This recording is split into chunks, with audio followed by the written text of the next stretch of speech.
Anong gagawin mo kung aksidente mong naitapon ng kalahating bilyong dolyar sa basurahan? Noong 2013, naitapon ni James Howells ang hard drive na may 8,000 Bitcoin. Huli na nang nalaman niya ang kanyang mali. Natabunan ng toni-toneladang basura ang daanan sa tambakan ng lungsod. Nang lumipad ang Bitcoin sa mahigit $500 milyon, ginamit ni James ang lahat. Nakumbinse niya ang mga hedge fund na punduan siya ng $11 milyon para sa paghuhukay. Bumuo siya ng dream team ng mga eksperto, kabilang ang isang data recovery specialist mula sa NASA Columbia Space Shuttle. Baliw ang plano niya.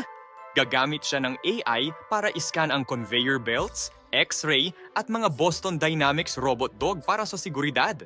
Inalok din niya ang lungsod ng 25% na parte para sa bawat residente. Pero lagi siyang hinahadlangan ng konseho dahil magiging pinsala ito sa kalikasan. Matapos ang 12 taong kaso at obsesyon, tinanggihan ang huling apela at sumuko na si James. Ang mamahaling basura ay mananatiling nakabaon.